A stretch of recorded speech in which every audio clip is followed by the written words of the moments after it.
Yo, what is up? My name is Dylan, and today I'm going to be showing you the templates I use for when I produce beats. I find that templates are useful to improve workflow and keep everything organized. Instead of making and naming tracks, you can drag samples in and create.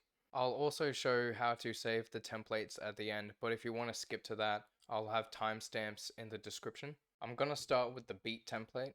I have a track stack with empty software instrument channel strips. So all I'm really doing is choosing a plugin. If you pencil in your chords and your melodies, you can also create regions, so you just choose the plugin and just start penciling in notes. It's all personal preference.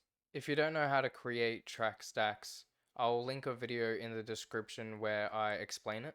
I don't have audio tracks for samples because you can just drag them in over to this area and then it will just create its own track. And if you want to chop up your sample, you can also drag it in over here and it will have options like Quick Sampler Optimize and Quick Sampler Original.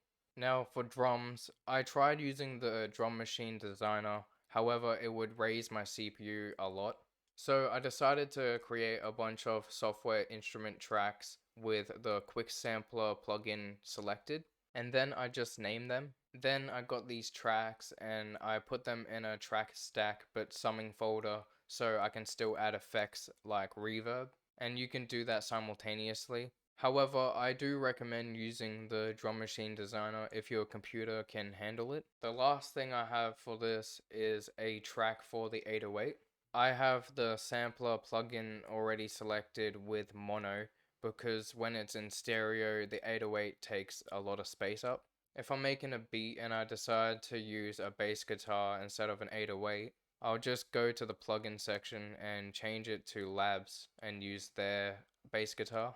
If I ever need more tracks, I just highlight a track and click this, and that will duplicate the track that was highlighted. You can either click this or you can hold command and then press D on the keyboard. That's it for the beat template. Now I'm going to move on to the guitar recording template. The main reason why I made this template was because when I was recording guitar and then making the beat all in one session, it was like a lot on my CPU. So I just decided to create this simple template. I have an audio track with the input I use to record my guitar, which is input 2, as you can see down here. And as you can see, I only have one track, but I can just duplicate it down by clicking this or holding command and pressing D. And if you're not sure how to allocate an input to an audio track, you just click this plus sign and click on audio and then go to audio input and choose the input you want to use. I also have an instrument track just in case I want to add a pad or something. I also customized my control bar and display. I have auto punch selected, which is good if you want to record a specific part.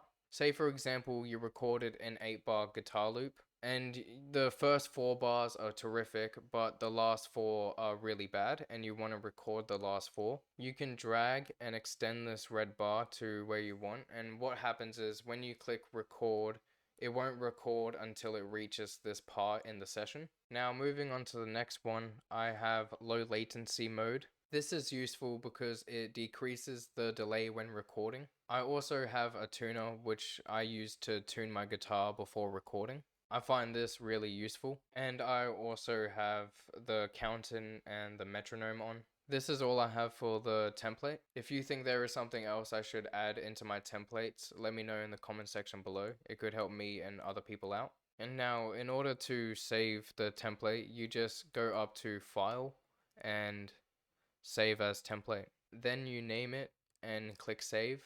I hope this video was useful to anyone. I'll see you in the next video. Later.